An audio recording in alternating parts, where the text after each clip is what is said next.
Mañana nos mudamos, papá. Ya hemos llamado a los pintores. Daniel lo dijo como quien anuncia un plazo de entrega, sin pausa, sin emoción. Yo simplemente sonreí, y puse sobre la mesa el contrato de compraventa. 3,8 millones de euros. Sus rostros se quedaron en silencio, suspendidos entre la sorpresa y la vergüenza. Pero semanas antes, nada hacía pensar que llegaríamos a esto. Antes de seguir, dime desde dónde estás viendo esto. Y dale like si alguna vez te quisieron quitar lo que construiste con tus propias manos. Me llamo Roberto Molina, tengo 72 años, y vivía, en una casa de piedra blanca en Javea, con vista al mar y al recuerdo. Esa casa la levantamos Carolina y yo durante 25 años, sin prisa, con las manos y los domingos. Desde que ella murió en 2019, el jardín de hibiscos se volvió mi refugio y mi compañía.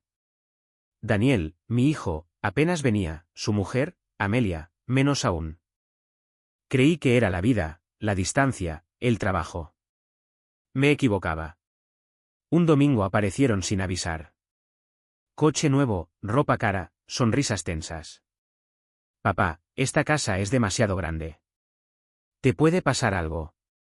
Gestionar una propiedad así para una sola persona es poco eficiente, añadió Amelia.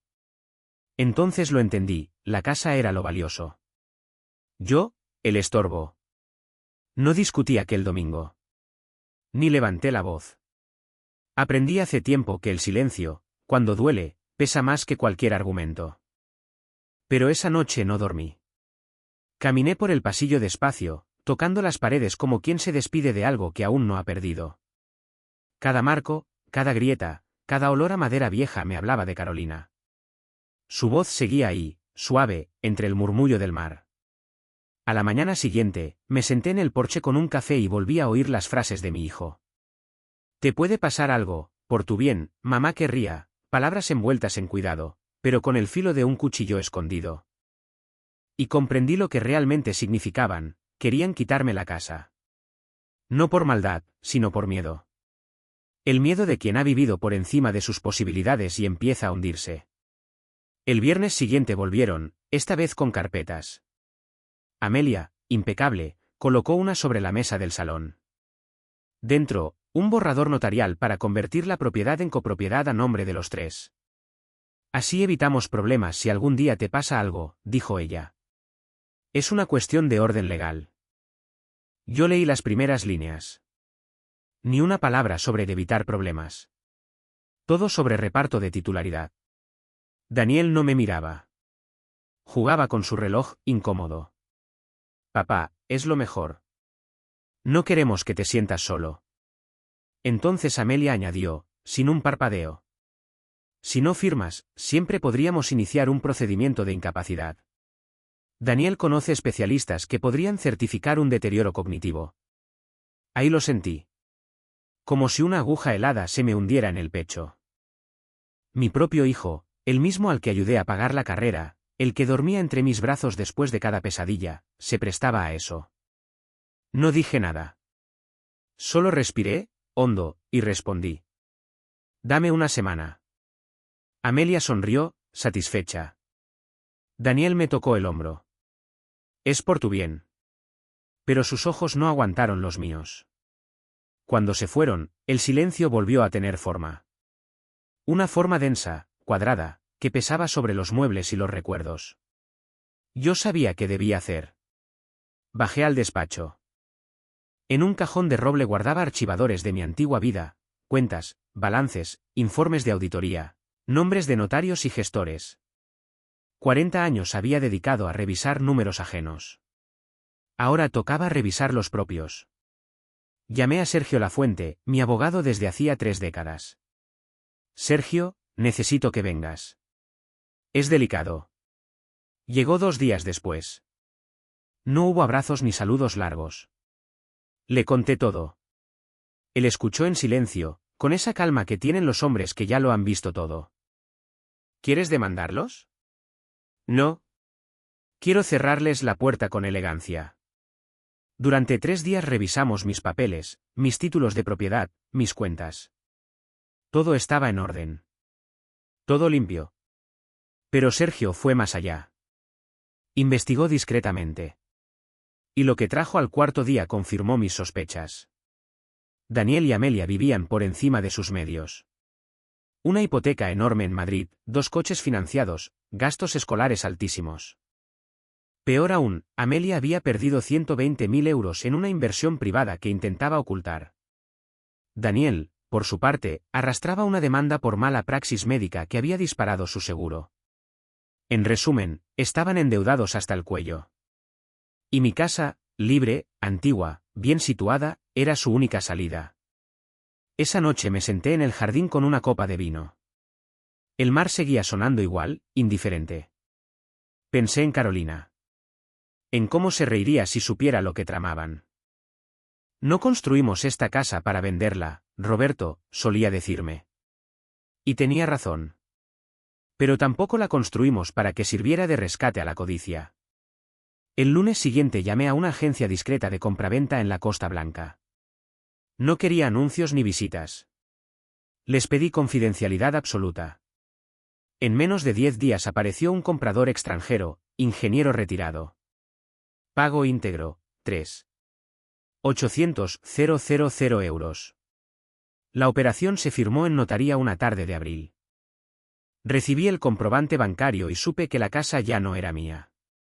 Pero tampoco suya. Con parte del dinero fundé la Fundación Carolina Molina, en memoria de mi esposa, becas para estudiantes de medicina sin recursos. La ironía me hizo sonreír. Quizá algún día un muchacho pobre ayudase a alguien como Daniel, pero con más alma. Preparé entonces un sobre. Dentro puse copia notarial de la venta, certificado de la transferencia a la fundación y una nota escrita a mano. No me mudé yo. Se mudó mi dignidad. Una semana después, Daniel y Amelia regresaron con pintores y maletas. Encontraron la casa vacía. Solo el sobre la mesa del salón. El silencio fue mi única despedida. Ahora vivo en un pequeño piso en Málaga, frente al mar.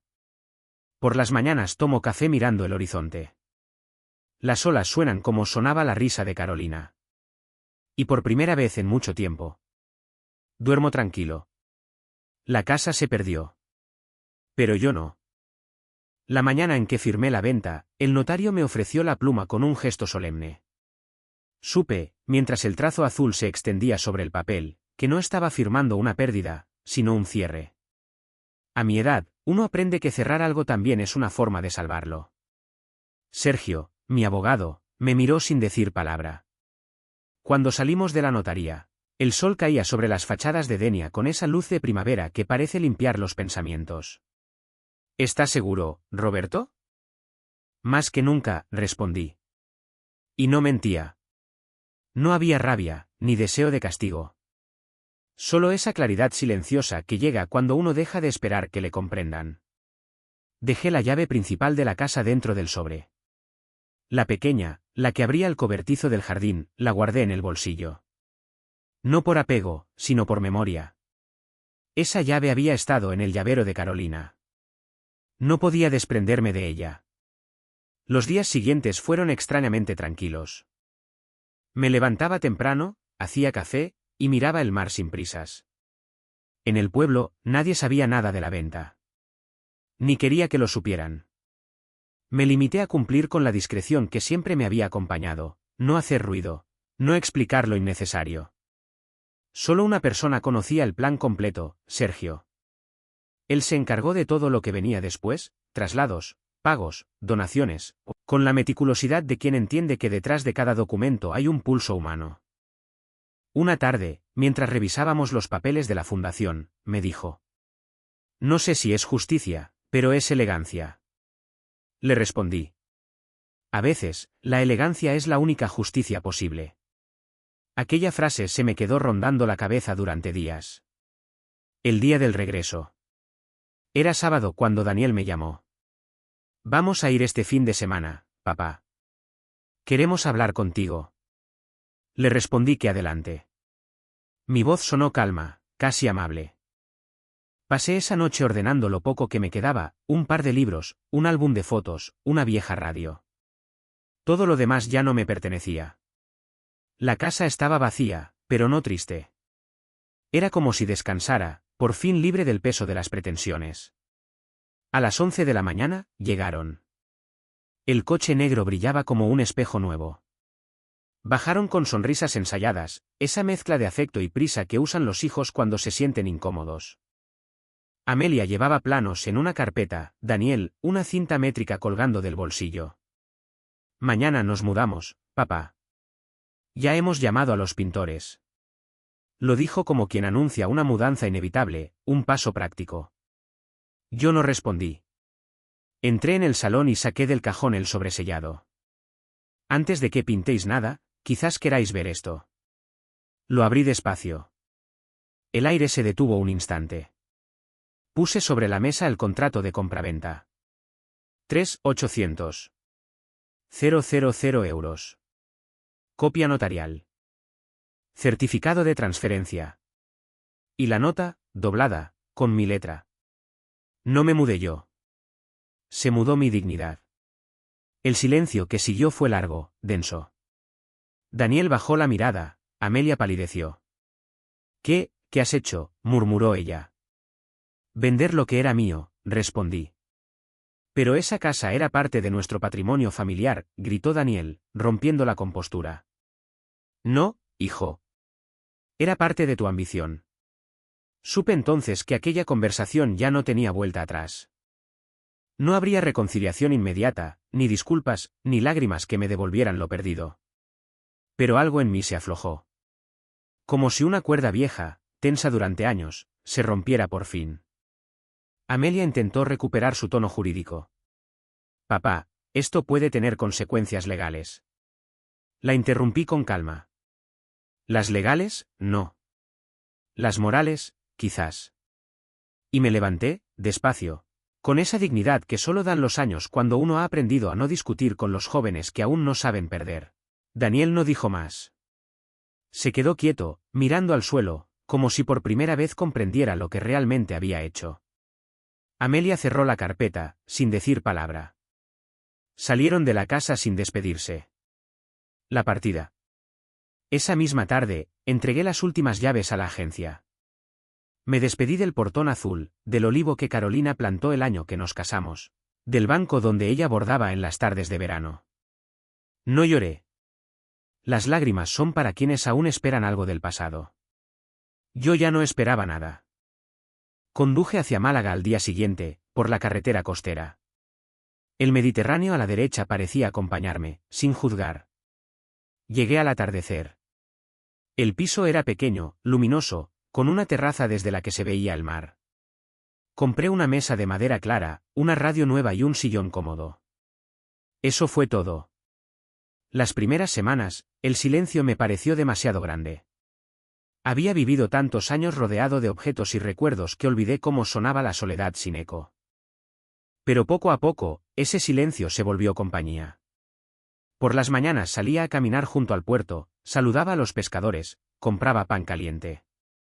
En las tardes, escribía pequeñas notas sobre números, sobre memoria, sobre cómo los hombres confunden cuidado con control. Una noche, mientras revisaba las cuentas de la fundación, encontré el primer correo de agradecimiento. Una estudiante de Murcia, hija de camareros, becada para estudiar medicina. Lo leí varias veces. Decía: Gracias, señor Molina. No sé quién es usted, pero su ayuda me ha salvado un sueño. Cerré el ordenador y sonreí. Pensé que, de algún modo, Carolina también sonreiría. Epílogo. Han pasado 3 meses desde entonces. No he vuelto a saber nada de Daniel ni de Amelia. A veces me imagino que discuten entre ellos, buscando culpables. Otras, pienso que quizás, algún día, entenderán que la dignidad no se hereda, se aprende. Los domingos, cuando el sol se pone, saco la vieja llave del cobertizo del jardín. La dejo sobre la mesa mientras tomo café. No abre ya ninguna puerta, pero mantiene viva la memoria de lo que fue mío por derecho y por amor. Y cada vez que la luz del amanecer se filtra por la ventana, pienso en Carolina. En su voz, en sus manos llenas de tierra, en su risa. El mar, allá abajo, sigue sonando igual. Dicen que el hogar está donde uno puede respirar en paz. Yo respiro. Y eso basta. Porque la casa se perdió. Pero yo no. En Málaga aprendí a vivir con menos. Menos objetos, menos visitas, menos ruido. Con más verdad. Las mañanas tenían un orden sencillo: café, paseo corto por el muelle, un saludo a Manolo, el pescadero que guarda monedas antiguas en un bote de cristal. A media mañana revisaba los informes de la Fundación Carolina Molina, ingresos, becas, justificantes. Lo hacía con la misma pulcritud de siempre, pero sin aquella prisa que me marcó media vida. El teléfono sonaba poco. Agradecí ese lujo. El primer timbre serio llegó a los 17 días. Era un número desconocido. Molina, soy Garrido, del juzgado de primera instancia. Han presentado una solicitud de medidas cautelares, petición de informe sobre su capacidad. Respiré con calma. El golpe que esperaba había llegado, sin estridencias. Entiendo. ¿Cuándo? El martes, 9:30. Informe médico independiente, designado por el juzgado. Allí estaré. Colgué y miré la terraza. El mar seguía ahí, ajeno a papeles y sellos. Preparé una carpeta con historial médico, analíticas, la evaluación cognitiva que me hizo mi internista tras la muerte de Carolina, por prevención. Añadí una carta breve para el juez: he sido auditor durante 40 años. Conservo mis facultades y mi voluntad. Ruego se me pregunte con la misma cortesía con la que responderé. Llamé a Sergio. Lo han movido. Lo esperaba. No te preocupes. El forense judicial es serio. Y tú estás más claro que el agua de enero. No quiero que esto se convierta en fango. No se convertirá si no lo pisas. El martes acudí temprano. Edificio gris, pasillo con bancos metálicos, el olor dulzón del desinfectante. Me recibió una médica forense de mirada directa. Señor Molina, ¿sabe por qué está aquí? Porque algunos confunden proteger con poseer. Le vi sonreír apenas. Me hizo pruebas sencillas: memoria inmediata, dibujo de un reloj, restas encadenadas. Hablamos de mi rutina, de mi capacidad para manejar cuentas. Le mostré un extracto de la fundación, con su cuadro de amortización de becas firmado y sellado. Señor Molina, ¿consume alcohol? Una copa de vino los domingos. Las buenas preguntas merecen respuestas exactas. Tomó nota. Al despedirnos dijo: le llamaré don Roberto. Y le ruego que no deje de caminar por las mañanas. A los 5 días llegó el informe: capacidad íntegra. Sergio elevó un escrito: no solo no procede incapacidad, sino que la actuación investigada revela un posible abuso de derecho. No quise seguir ese hilo. Lo dejé en archivo. No busco castigos. Busco que me dejen en paz. Esa noche, Daniel llamó por primera vez. Papá. Amelia, yo. Habla con calma. No pensé que llegaríamos a esto. ¿Llegasteis? Yo solo abrí la puerta y crucé. Silencio. ¿Podemos vernos? Sí. El sábado, a las 12.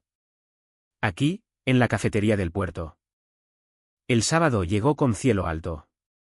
Daniel apareció sin traje, con una camisa que le hacía más joven. Traía ojeras. Amelia está furiosa, dijo sin sentarse. Dice que has perjudicado a la familia. He perjudicado tu plan. La familia no se sostiene sobre planes silenciosos. Se sentó. Miró el mar sin verlo. Nos ahogamos en deudas. Me avergüenza decirlo. Lo sé. Me miró, incrédulo. Lo supe antes que tú me lo dijeras. Hay cuentas que se leen solas: coche, colegio, seguro, inversión perdida. Se llevó las manos a la cara. Quise resolverlo sin pedirte dinero. O eso me decía. La verdad es que queríamos quedarnos con la casa. Y vestirlo de cuidado. Asentí.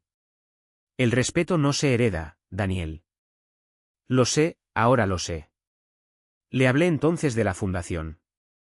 Vi un destello extraño en sus ojos, mezcla de orgullo herido y comprensión. Carolina siempre decía que a la vida se le paga con lo que uno puede. Yo pago con becas. Tú paga con ser médico de verdad. No prometió nada. No lloró. Nos despedimos con un apretón de manos que pesó más que 100 conversaciones. Al día siguiente recibí un correo de Amelia. Frío, medido, retiramos la solicitud. Considero su decisión un agravio moral. No espere visitas. No respondí. A veces la ausencia de respuesta es la única respuesta que la gente escucha de verdad. Pasaron 6 semanas. La fundación concedió 5 becas nuevas, 2 en Alicante, 1 en Murcia, 2 en Granada. A todas les puse condición de servicio rural el primer verano, prácticas remuneradas en consultorios de pueblos pequeños. Sergio redactó la cláusula con una frase que me gustó, para que el conocimiento vuelva a la tierra que lo sostiene. Una tarde de junio, sonó el timbre. Era Teresa, mi vecina de puerta, viuda desde hacía años. Traía un plato de croquetas y un sobreviejo. Me encontré esto en el buzón del portal, a tu nombre. Sin remite. Dentro había una hoja doblada en 3. Reconocí la letra antes de abrirla, la de Carolina. El papel estaba fechado en 2018. Si me voy antes que tú, decía, te pido una cosa, no dejes que la casa nos entierre. Si un día pesa más que la risa, suéltala. Yo estaré donde suene el mar, no donde suenen las paredes. Tuve que apoyarme en la mesa. No era una señal. Era un recuerdo alineado con mi presente. Guardé la carta en el cajón de las cosas que no necesitan defensa. Hubo también un episodio menor, pero importante para mi paz. Una mañana me abordó en la calle un antiguo amigo de Javea, Lorenzo, de esos que gustan de opinar sin haber sido llamados. Dicen que vendiste la casa por despecho. El despecho es barato, Lorenzo. La decisión, cara y limpia. Se quedó quieto, como si esperara un discurso. Le di la mano y seguí mi paseo. No era un triunfo. Era higiene. A finales de julio, recibí una llamada del decano de la Facultad de Medicina de Málaga. Señor Molina, las becas han llegado como agua en agosto. ¿Le gustaría conocer a los estudiantes? Dije que sí. Preparé una carpeta con el desglose de los fondos y unas palabras escritas a mano. En el aula, 20 muchachos me miraban con ese brillo que solo tiene la juventud cuando todavía no se ha roto. Hablé poco, del esfuerzo, de la contabilidad moral, de Carolina. Al terminar, una chica morena se acercó. Soy Nadia, de Motril. Mi madre limpia casas. Con su beca podré quedarme en la ciudad y no coger 3 autobuses. Le deseé suerte. Ella la merecía más que yo. Al volver a casa, encontré una postal en el felpudo. Era de Daniel. Una fotografía del Hospital General. Detrás, 5 líneas, he pedido reducción de guardias. Estoy supervisando a los residentes. Ayer un chico de tercero me recordó por qué empecé. Espero que estés bien. Puse la postal en la nevera con un imán de sardina. No respondí de inmediato. Me permití solo sentir una calma nueva, no la de quien gana, sino la de quien deja de perderse. Sergio vino a verme en septiembre. Traía una botella de vino blanco y un sobre administrativo. La jueza ha archivado todo definitivamente. Y te envían una carta de reconocimiento por la fundación, nada oficial, pero humana. Brindamos sin palabras. ¿Sabes, Sergio? He aprendido a contar de otra forma. Antes sumaba dinero y resultados. Ahora sumo cafés tranquilos y respiraciones hondas. Y restas culpas ajenas. ¿Exacto? A ratos echo de menos la casa de Javea. No soy de piedra. Me asaltan imágenes, el hibisco, la escalera de piedra, el eco de Carolina en el pasillo. Pero no son puñales, son fotografías que se dejan ver sin que duelan. Cuando llegan, salgo a la terraza, cierro los ojos y dejo que el mar de Málaga haga su trabajo. Todos los mares se parecen cuando uno aprende a escucharlos. Hoy he ordenado el cajón de los papeles importantes. He puesto arriba el testamento, con sus anexos, la carta de Carolina, el informe médico, el estatuto de la fundación, y, encima de todo, una hoja en blanco, fechada hoy. He escrito una sola línea, el respeto no se hereda. La he dejado visible, como recordatorio. No para Daniel. Para mí. Para que no olvide que la dignidad se cuida a diario, como se riega una planta. Anoche llovió. La ciudad amaneció lavada, y el olor a tierra mojada subió desde el parque como una canción antigua. He preparado café y lo he tomado sin prisa, con la ventana abierta. El vapor ha empañado un segundo el cristal y he dibujado un círculo con el dedo, un gesto tonto que me ha hecho sonreír. En la radio han puesto una habanera que escuchábamos de jóvenes. He pensado en Carolina, en Daniel, en Amelia, en los chicos que estudiarán con un poco menos de miedo gracias a unas becas sin firma ostentosa. He pensado en mi padre, que me enseñó a no vender barato el alma, y en mi madre, que sabía guardar silencio sin tragar orgullo. Luego he cerrado la radio. He escuchado solo el rumor del mar. Y he comprendido, una vez más, que no construí mi vida para que me la arrebataran. La construí para poder, llegado el caso, soltar lo que debía soltar. La lluvia fina vuelve, casi invisible. La dejo entrar un segundo y humedecer el marco de la ventana. El piso huele a café y a limpio. La luz se abre como una cortina. Respiro. Eso basta. El otoño me encontró con una rutina nueva y una calma que no recordaba desde hacía años. A finales de octubre, Sergio me citó en la notaría de la calle Sancha de Lara. Es buen momento para dejarlo todo atado, Roberto. Sin aristas. Asentí. No por desconfianza hacia nadie, sino por respeto a mi propio sueño tranquilo. Llevé una carpeta azul con lo esencial, escritura de compraventa, protocolo 2. 184/24, Estatutos de la Fundación Carolina Molina. Inscripción provisional 14/2024, extractos bancarios con las transferencias de becas. Fechas 12 de mayo, 7 de junio, 2 de julio, la postal del hospital de Daniel con su imán de sardina todavía adherido. Y la carta de Carolina fechada en 2018. Encima, mi testamento nuevo, preparado por Sergio. Dispositivo simple, el piso y mis ahorros menores para Daniel, el resto, a la fundación. Con una cláusula que me gustó leer en voz baja, la casa ya fue soltada, lo que quede, que sea semilla. El notario, un hombre joven de barba ordenada, leyó despacio. Yo seguí cada línea con el dedo, como enseñan a los niños a no perderse. Al finalizar, levanté la vista. ¿Alguna duda, don Roberto? Ninguna. Solo una certeza. Firmé. El sello sonó limpio, como un pequeño martillo que clava un clavo sin ruido. 2 días después, Daniel me llamó otra vez. Papá, voy a Málaga por un congreso. ¿Comemos? Quedamos el jueves en un restaurante sin pretensiones del Perchel. Pedimos boquerones y una botella de agua. Daniel hablaba más lento. He cambiado el coche. Uno pequeño. Vendimos el otro. Bien. He devuelto guardias. Duermo mejor. Me alegro. De las cosas verdaderas se habla así, con frases cortas. Me contó de un residente que le discutía las pautas y de cómo, por primera vez en años, le escuchó sin sentirse amenazado. Me he apuntado de tutor. Me obliga a explicar, no a imponer. Eso enseña más que cualquier congreso. No mencionamos a Amelia hasta el café. Está en otra batalla. Yo estoy aprendiendo a no seguirla a todas. Asentí y cambié de tema. Le hablé de Nadia, la becada de Motril, que había enviado una foto con su bata prestada. Daniel sonrió apenas. Mamá, dijo, sin mirarme, habría estado orgullosa de esas becas. No respondí. El silencio dijo lo suficiente. En noviembre recibí un sobre con membrete gris, archivo definitivo del procedimiento de incapacidad.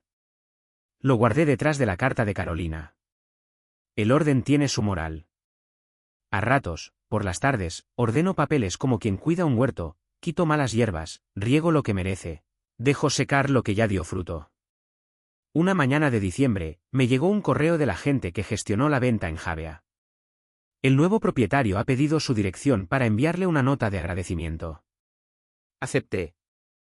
Me llegó una semana después, una tarjeta blanca, 2 líneas en inglés sencillo. La casa respira. El hibisco ha vuelto a florecer. Gracias por dejarla libre. La sostuve un rato. No había nostalgia, había gratitud. Esa casa nunca fue mía del todo, fue del tiempo que compartimos con ella. Navidad fue austera. Compré una barra de turrón blando y una botella de vino. Encendí una vela en un vaso de cristal. No esperé llamadas ni visitas. A media tarde, sonó el teléfono, Daniel. ¿Estás solo? Estoy en paz. Puedo pasar mañana. Sin prisa. Mañana estará bien. Vino con un regalo raro, una maceta pequeña con un esqueje de hibisco. La cogí del jardín de Javea, antes de venderse. Entonces no es de nadie y es de todos. La pusimos en la terraza. El aire estaba frío, pero la planta parecía segura. No sé cuánto durará, dijo. Lo que tenga que durar. Como todo. Nos quedamos mirando el mar un rato. Luego se fue. No hubo abrazos. Hubo algo mejor, aire que entra y sale sin atragantarse. A comienzos de enero, visité a Teresa, la vecina. Me dejó una caja vieja, para que guardes tus cosas de verdad. Dentro había separadores de cartón con etiquetas, cartas, testamento, fundación, recibos, fotos. Estuve toda una tarde clasificando. Puse en fotos la de Carolina con un sombrero ridículo en Benicassim, verano del 84. En recibos, la transferencia de 3.800.000 y su desglose. En fundación, un informe trimestral que imprimí en tipografía grande, ingresos, egresos, 5 becas activas, 2 pendientes. En cartas, la de 2018. En testamento, el que firmé en octubre con una anotación mía al margen, si cambia mi paz, cambiaré esto. No por capricho, sino por recordar que las decisiones viven. Un domingo por la tarde, volví a Javea por primera vez. Fui en autobús, con un pequeño equipaje y un cuaderno. Caminé hasta la subida desde donde se ve el tejado de la casa. No me acerqué. No quise mirar por la valla como quien espía su pasado. Me senté en un banco y abrí el cuaderno. Escribí, no me mudé yo. Se mudó mi dignidad. Y debajo, el respeto no se hereda. Cerré el cuaderno y bajé a la playa. Metí los zapatos en la mano y dejé que el agua fría me mordiera un segundo. Me reí solo, bajito. A mi edad, aún hay gestos que te explican sin palabras. Volví a Málaga con una tranquilidad nueva.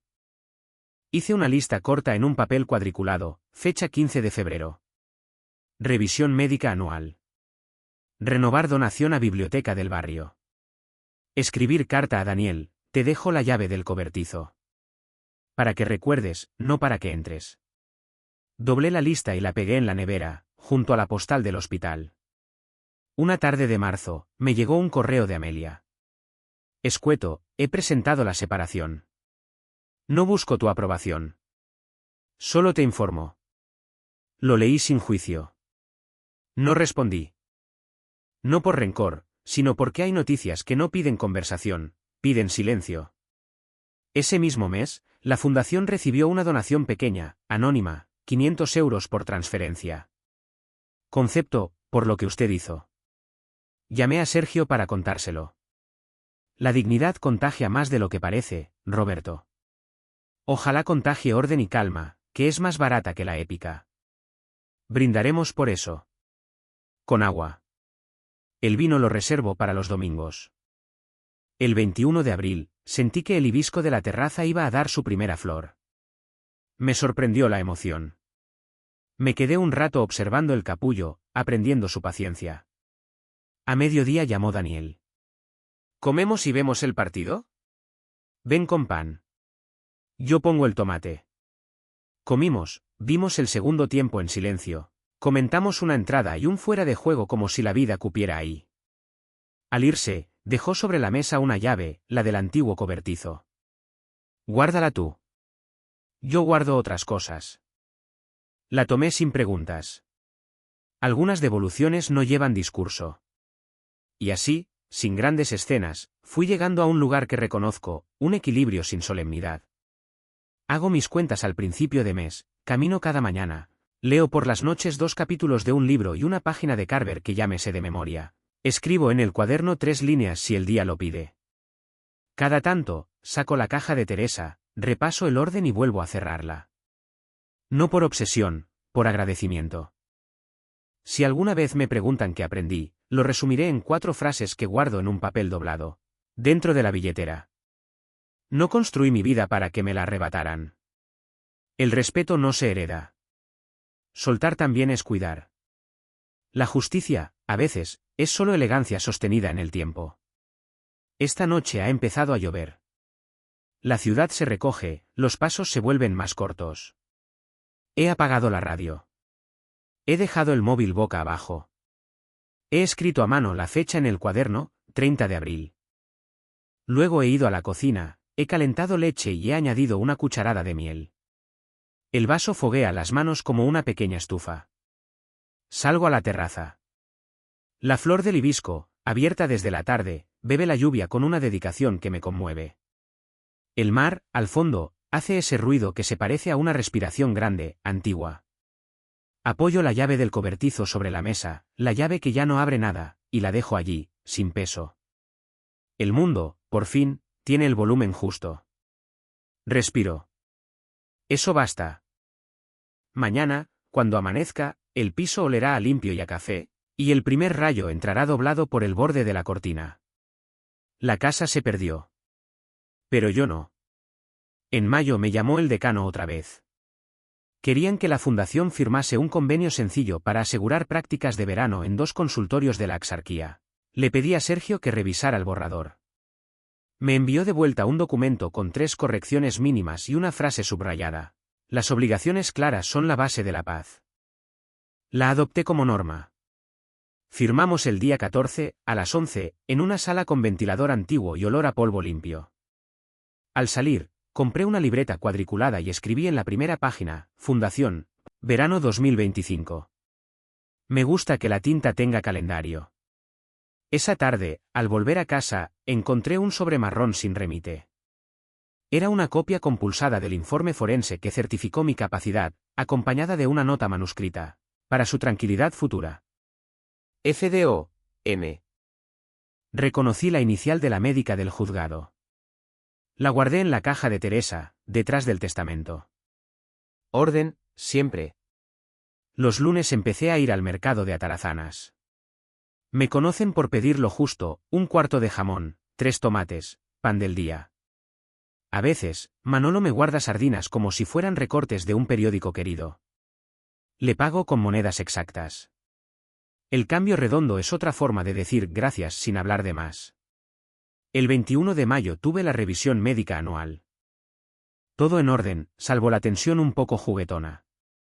La doctora, una mujer joven de manos frías, me miró a los ojos. Don Roberto, camine igual y enfádese menos. Camino mucho. Lo otro lo intento. Descanse. Y cene temprano. Tomé nota mental. Desde ese día, la radio se apaga a las 10 y la cocina se cierra a las 9. La rutina bien hecha es una carta de amor al cuerpo.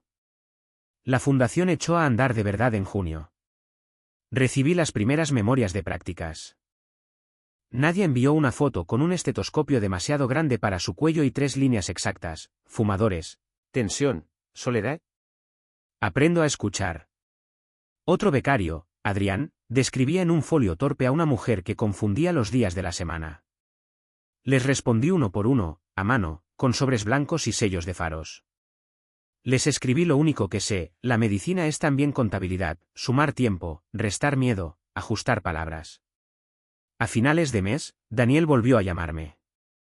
No había euforia ni gravedad, solo una voz nueva, más lenta. Papá, el jueves voy a Castelldefels con un equipo de voluntarios. Consulta de un día. Me acordé de tus becas rurales. No hagas fotos para las redes. Mira despacio y vuelve cansado. Se rió, breve. Aprendo. Yo también. Colgamos como cuelgan los hombres cuando el afecto se ha despojado de adjetivos, sin ruido. El 3 de julio me invitaron a decir unas palabras en una biblioteca de barrio que la fundación ayudó a reabrir, los sábados. Llevé un papel con 5 frases y terminé leyendo solo 2. Dije, no construí mi vida para que me la arrebataran y el respeto no se hereda. Un señor mayor en la segunda fila asentía como si le pasara lista a un recuerdo propio. Después, una niña se acercó y me regaló un dibujo, un mar azul y un balcón con una maceta roja. Para su mujer, dijo. Lo pegué en la pared de la cocina, al lado de la postal del hospital. En agosto Málaga se volvió un horno. El hibisco de la terraza abrió una segunda flor y, 5 días después, cayó al suelo como una carta que ya se ha leído.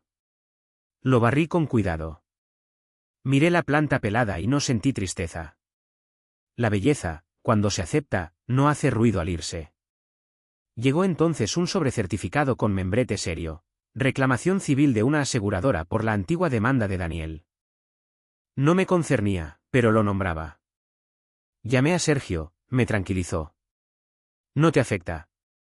Pero te conozco, te inquietará tenerlo encima. Te envío una nota aclaratoria y una carta tipo para que no se quede sin contestación. Las firmé y las envié. Esa misma tarde, puse en la libreta cuadriculada una línea más, no dejar papeles sin destino. Dormí mejor. El 15 de agosto, fiesta de la Asunción, fui a misa por Carolina. No soy de iglesia diaria, pero los ritos sostienen las grietas. En la homilía, el párroco habló de la humildad como oficio lento. Salí con una paz chiquita, como de bolsillo. A finales de septiembre me llegó un correo de Amelia. Una sola palabra, perdón. Me tomó por sorpresa su economía. Pasé el dedo por la pantalla como quien mide la temperatura del agua antes de meterse. Respondí al día siguiente con 2 frases, recibido. Cuida tu camino. No añadí más. La dignidad también sabe acortar. Octubre trajo viento. En el puerto, los marineros ataban fuerte las amarras, y yo, casi sin darme cuenta, até también algunas cosas sueltas. Fui a la notaría con Sergio a firmar un poder preventivo por si un día mi cabeza decide caminar sola. Dejé estipulado quién decide qué, cómo y cuándo. Para que el silencio futuro no lo escriba cualquiera, puse en una nota aparte. Al salir, compartimos un café. Lo has mirado todo, Roberto. He aprendido que la paz no es gratuita. Se paga por adelantado con orden. En noviembre, un joven llamó al timbre. Era Álvaro, uno de los becados. Traía una bolsa de naranjas, regalo de su madre. Quería darle las gracias en persona. Sube. Pelamos una. Pelamos 2, en realidad. Él habló de su pueblo, de su miedo a marearse la primera vez en quirófano, de una abuela que se orienta mejor con canciones. Le di un consejo que me di a mí mismo a los 30, no escribas nada que no puedas sostener con los ojos. Se rió, pero lo anotó. Hubo días nublados también. En diciembre me asaltó una fatiga rara. Fui al médico, me ajustaron la medicación, y de paso, me recomendaron un taller de memoria en el centro cívico. Fui por curiosidad y salí con deberes, recordar 3 palabras al cabo de 1 hora.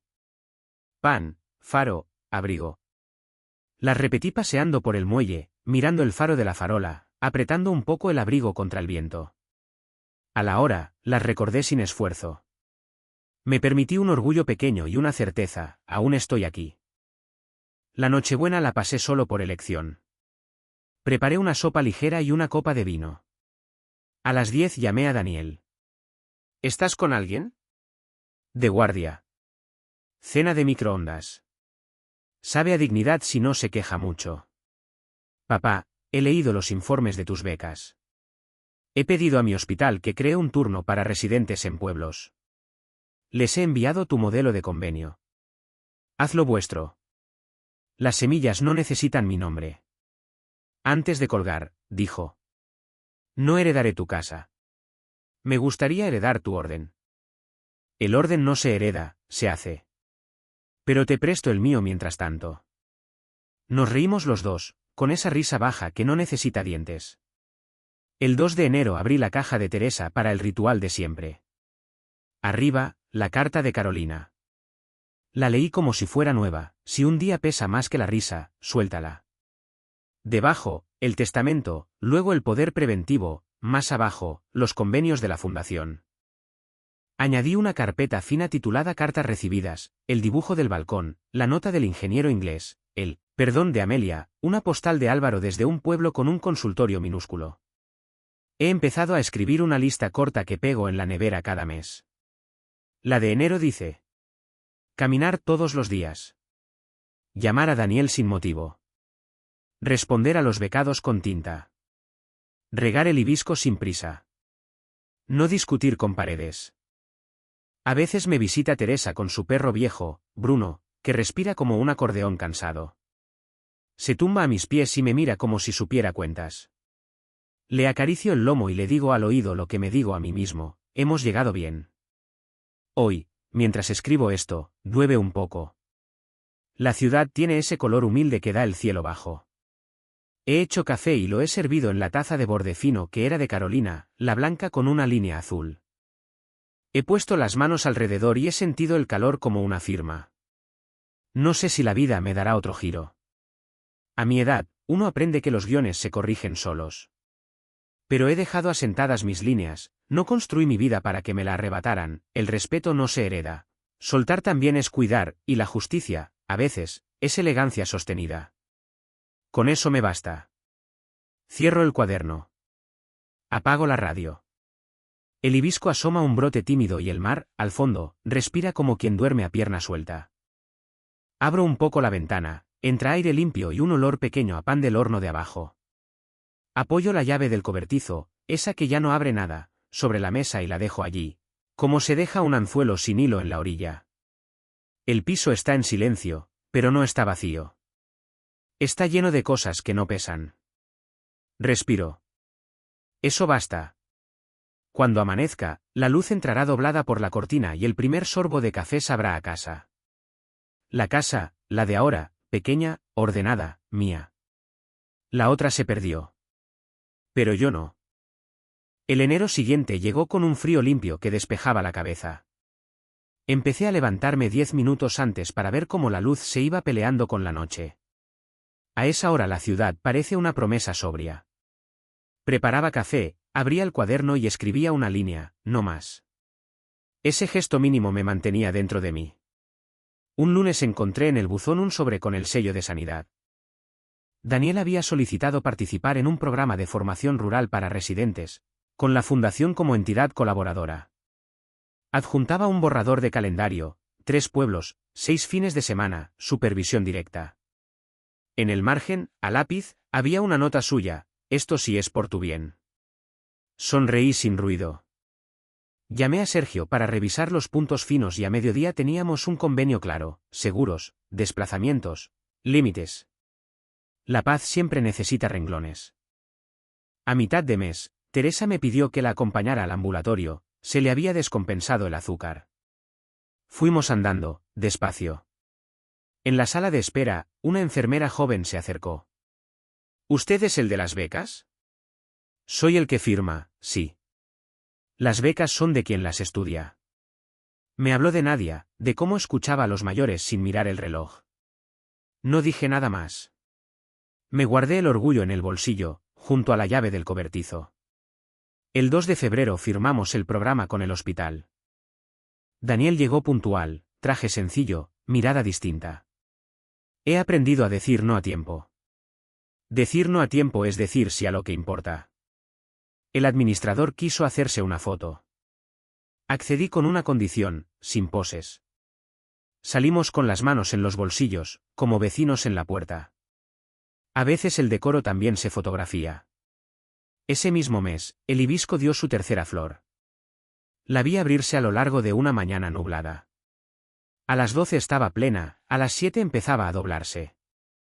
Tomé una foto y se la envié a Daniel con 2 palabras: sigue vivo. Me respondió: yo también. En marzo me invitaron a un aula magna para una charla breve sobre ética y gestión.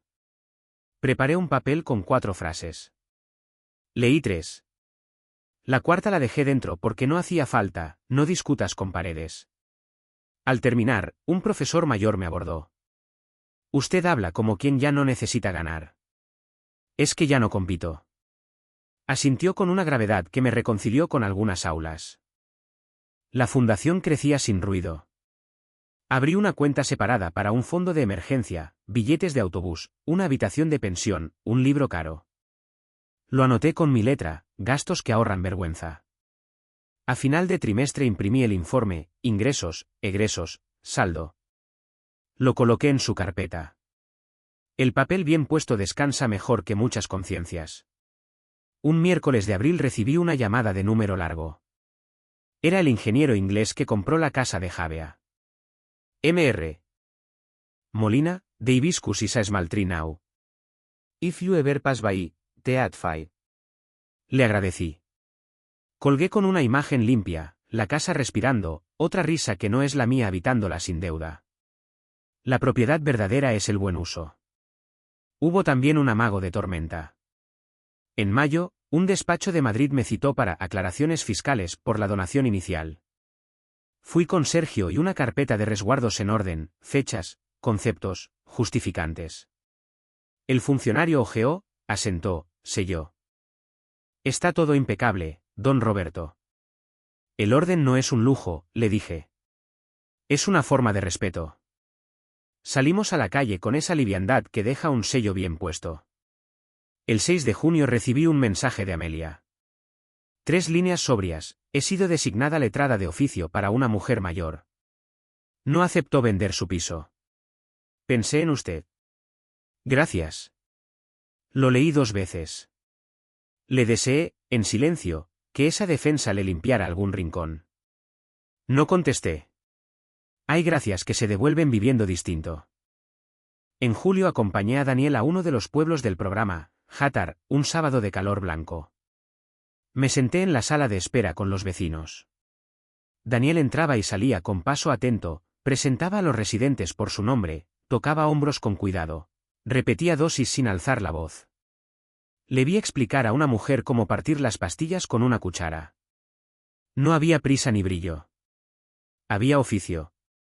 Al final me invitó a pasar a la consulta. Necesito tu firma aquí, como representante de la fundación. Firmé. Antes de irme, dejé sobre la mesa una nota que había escrito la noche anterior: sumar tiempo, restar miedo. La dobló y la guardó en el bolsillo del pecho. Agosto fue un paréntesis de siestas cortas y calles quietas. Leí cartas viejas de Carolina y marqué con un lápiz fino 2 frases suyas que no recordaba. No te acostumbres a tener razón y la casa es un verbo si cabemos. Las copié en el cuaderno. Me ayudan cuando la soberbia asoma la cabeza. En septiembre llegó Nadia a merendar. Trajo pan con aceite y una libreta llena de nombres de pacientes. He aprendido que algunos solo necesitan que alguien les diga que han entendido bien. Yo necesitaba oír eso. Me pidió consejo para asumir. Le hablé de horarios, de no hacer exhibiciones, de cuidar el sueño como si fuera un contrato. Antes de irse, regó el hibisco con un mimo que reconocí, el de quien sabe que la vida se rige con manos pequeñas y constantes. El 15 de octubre me tocó renovar el DNI. Llevé una foto nueva, camisa clara. En el recuadro de profesión dije jubilado. La funcionaria sonrió. ¿Y en qué ocupa el tiempo? En que el tiempo no me ocupe a mí. Rió por compromiso. Yo también. Volví a casa con la sensación de misión cumplida de quien ha pasado otra vez por ventanilla sin perder la tarde. A fines de noviembre, Teresa enfermó de gripe. Le subí caldo y libros de tapas blandas. Bruno, el perro, se instaló en mi alfombra porque la mía estaba más cerca del sol. Le permití la traición. Una tarde se durmió sobre mis pies y pensé que el calor de un perro y el de una taza de café pertenecen al mismo capítulo de la contabilidad de la vida. El 12 de diciembre firmé el cierre anual de la fundación. 12 becas activas, 2 terminadas, un fondo de emergencia intacto salvo 3 billetes de autobús. Preparé un informe de 6 páginas, con tablas que cualquiera podría entender, y lo guardé en la caja de Teresa, delante del poder preventivo. Orden cronológico, como una página que respira. Esa noche, Daniel vino sin avisar. Traía un panetone. Mañana entro en quirófano con un chico de tercero. Le gusta escuchar más que hablar. Eso no se enseña, se contagia. Se quedó un rato en silencio. Papá, he pasado por delante del piso sin atreverme a subir muchas veces. ¿Hoy has subido? Sí. Antes de irse, dejó sobre la mesa una carta doblada. He pedido disculpas a los jefes de servicio por años de soberbia. No me han dicho nada. Me han ofrecido tutorías. El silencio, a veces, es aprobación adulta. Se fue y el piso quedó con olor a pan dulce y conversación breve. El 31 de diciembre organicé mi ritual, barrí la terraza, lavé la taza de línea azul. Puse la llave del cobertizo sobre el mantel como si presidiera. Abrí el cuaderno y escribí las 4 líneas que ya son mías. No construí mi vida para que me la arrebataran. El respeto no se hereda. Soltar también es cuidar. La justicia es elegancia sostenida. Añadí una quinta, nueva, que me salió sin pensarlo. El orden es amor sin ruido. A las 12:05, cuando la ciudad gritaba, yo escuché el mar por encima de los petardos. Pensé en Carolina, en su sombrero ridículo del 84, en Daniel bajando un tono, en Amelia defendiendo a una anciana, en Nadia sin reloj.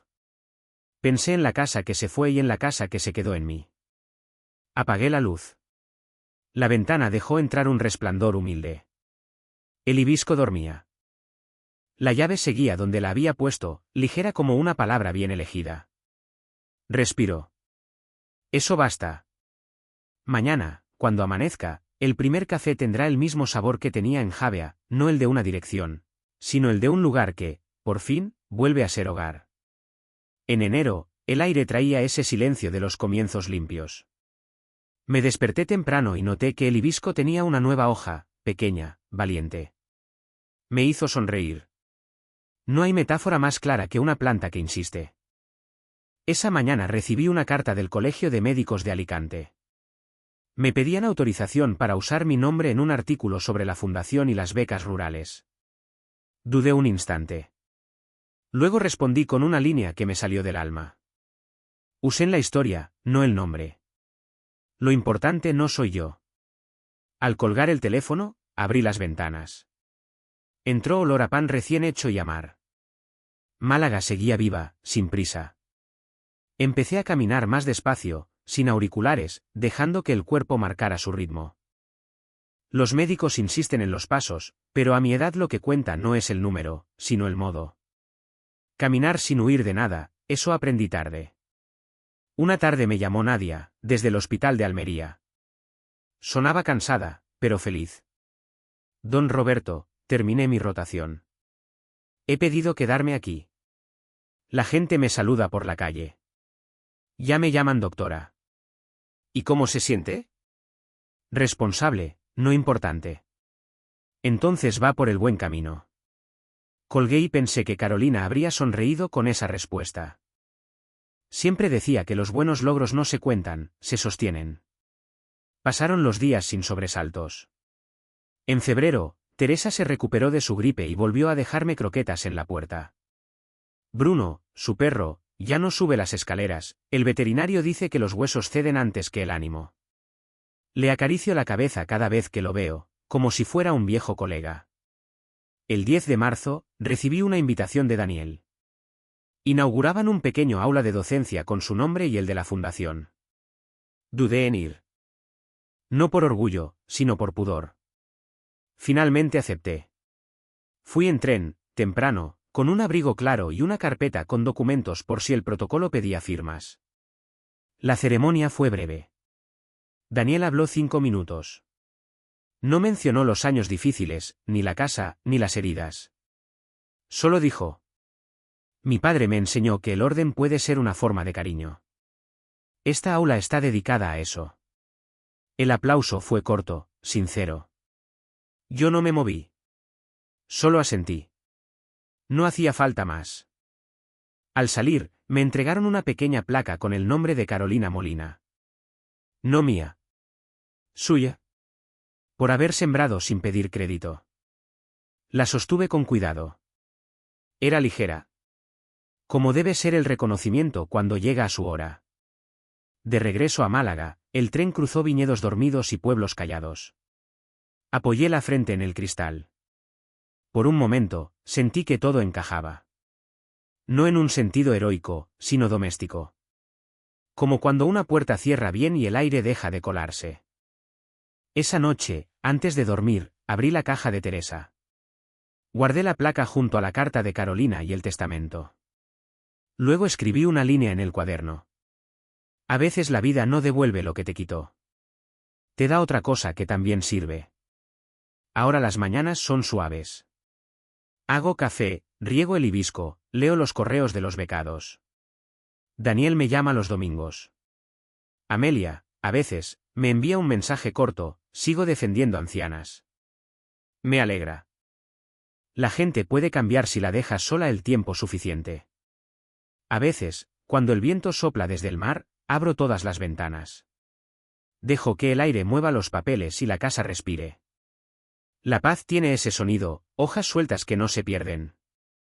Y cuando cae la tarde, apoyo la llave del cobertizo en la mesa, tomo un sorbo de café tibio y miro el horizonte.